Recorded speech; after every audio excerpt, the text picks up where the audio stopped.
আসলে এটা তো শুধু একটা দাবি না, এটা ছিল সারা বাংলার মানুষের প্রাণের দাবি এবং সকলের চাওয়া।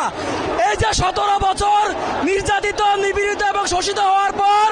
24-এর 5 আগস্ট আওয়ামী লীগকে এই দেশ থেকে আমরা